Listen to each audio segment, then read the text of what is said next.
ka-DIYs! Welcome back to my channel, Kat here, and for today, I'll be teaching you how to make round cotton scrubbies. So you might be asking, what is a round cotton scrubby? This has been sold in various zero waste and sustainable events and featured in one of Mama Ann Klut's vlog, which I'll be sharing with you the link below. This is made by me a few years ago to lessen our usage in this one, the disposable cotton pads. So what is a round cotton scrubby? So I placed here a description of it. It is eco-friendly and sustainable cotton scrubbies made of 100% non-dyed cotton and delicately handcrafted for you. So I've been selling it on my Instagram page, and I have this rub, rinse, repeat movement. As of now, due to the lockdown and quarantine in Luzon, I'm taking this opportunity that instead of selling it at the moment, I also want to share with you the pattern so you can also make it at home, diba? But in case you are really having a hard time, I'm selling it for a very low price. So you can DM me in Instagram for more information. So let's begin. Let's start with the materials that I'm using. So this is a Monaco 12-ply natural yarn. This is non-dyed, and I bought it from Ganchillo Guru's selection. We will also need a 4mm hook. So I'm using 4mm kasi ang standard or ang gauge ko for this is 50mm. Yan. Then next, we will also be needing a pair of scissors and a tapestry or blunt needles for weaving. So this is not too pointy. And lastly, of course, lalagyan kung saan natin pwedeng itago ang trimmings or yung mga pinagtabasan. Don't throw it, guys, lalo na this can be used in various projects pa. So I'm keeping them here, and in my future videos, I will share it with you guys how I make use of it. Okay, let's proceed. First, let's get our yarn. So why is it called 12-ply? Kasi if you can see the strands, that's how you count it. It is composed of 12 strands, so it's called 12-ply. So it's been intertwined. Yeah, it's been intertwined like that. So normally I use magic circle in all of my projects actually. For beginners, you can use chain 4, then join it. But for this tutorial, I'll proceed in making magic circle and probably have a crochet 101 tutorial for yung basic crochet, such as yung chain 4 and joint as your starting round, how to do basic stitches, ganon. So for now, I'll be sticking with magic circle. So you can just cross it there, get, and twist. And by the way, heads up, I'm left-handed, as I've mentioned on my welcome message. So to guys who are left-handed, this is it. May video tutorial na for you para sa mga left-handed ka-DIYs ko dyan. But for those that are right-handed, you can also invert naman always the video. So I have now my magic circle. I'm pen grip, and I use to hold my yarns like this. So depende kung saan kayo comfortable. This tutorial is for those who are already familiar with basic crochet. So, yon. we now have our magic circle. Chain 2. This will be your first double crochet. We need 12 double crochets within our magic circle. So this is your first count of double crochet. This is considered as your double crochet. So need 12 rounds.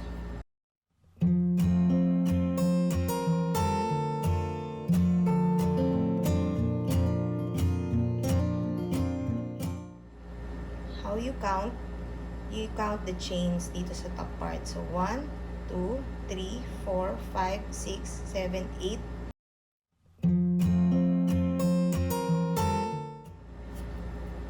You pull the tail so it will close down. Yun yung purpose ng magic circle. Para less hole sa gitna. Then join it with the slip stitch. Let's try to count it prior we move on to the next row.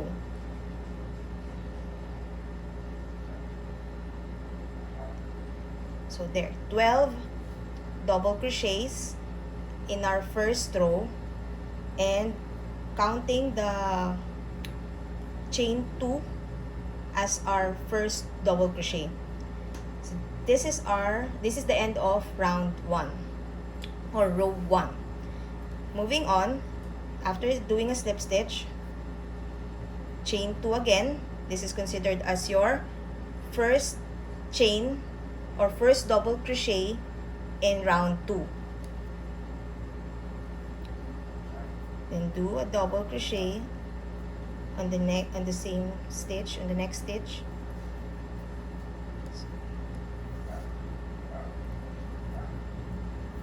Another double crochet. So 2 double crochets into each of the 12 stitches that we have on our row 1. So this will be a total of 24 double crochets.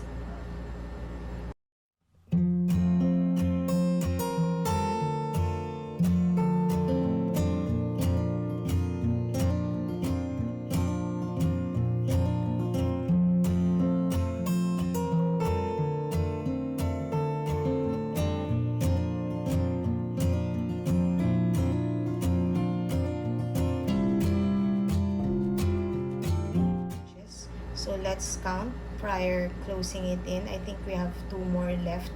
1, 2, 3, 4, 5, 6, 7, 8, 9, 10, 11, 12, 13, 14, 15, 16, 17, 18, 19, 20, 21,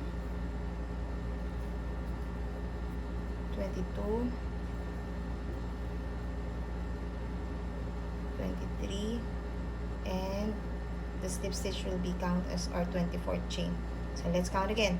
1, 2, 3, 4, 5, 6, 7, 8, 9, 10, 11, 12, 13, 14, 15, 16, 17, 18, 19, 20, 21, 22, 23, and there you go, 24. So leave an ample amount of yarn sa dulo kasi we will be using it, we will weave it, we will not tie it like a knot. Kasi madalas, since this will be eco-friendly abused, magagamit talaga siya. So we must prevent it from doing, we must prevent in doing knots sa end of the project. Much better if we weave it inside para mas matibay at hindi mag-unravel yung project natin. So let's weave it now. Let's get our needle. Let's weave the center part, yung starting tail natin. Here's what I do. I normally tuck it sa pagitan ng stitches and doing minimum of 3 rounds ng clockwise, counterclockwise, parang ganun. Para talagang secured siya.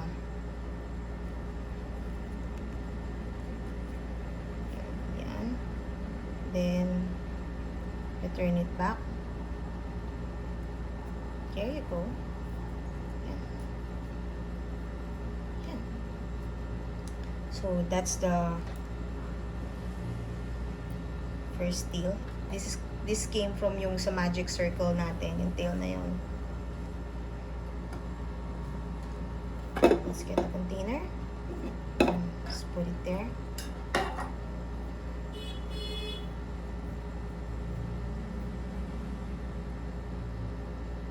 Okay. Here's how I weave it. You must not put too much pressure kasi baka hindi ma-deform yung rounds nyo. So, what I do, I tuck it dun sa pagitan nung starting chain mo o yung sa DC mo, sa double crochet, ay dun sa chain 2, sorry guys, sa chain 2, there, check nyo, medyo make sure it is round formed, yan, as you can see, yan, medyo okay na yan. Then once you tuck it like that, make your way in weaving it dun sa medyo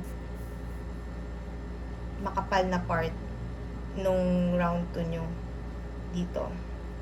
Wag dun sa taas kasi mas ano pa rin dito, mas secured, mas mawi-weave nyo or matatak nyo yung tail ng project nyo. So my rule of thumb, 3 back and forth weave para secured talaga yung project nyo. Yan. Yan. That. Then, cut the end of it. There you go.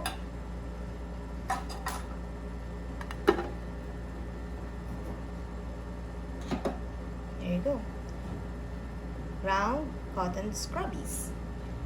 I have a few more that I need to weave, and I store them in jars like this. Yeah. In case my family needs it, and if someone orders, at least it's airtight, secured from dust, and that's it. I hope you liked the project that I shared with you. If you haven't subscribed on my YouTube channel yet, please do subscribe, hit like, and if you want to be notified on my future videos, hit the bell button. Thank you again, ka-DIYs, and see you on my next video. Bye!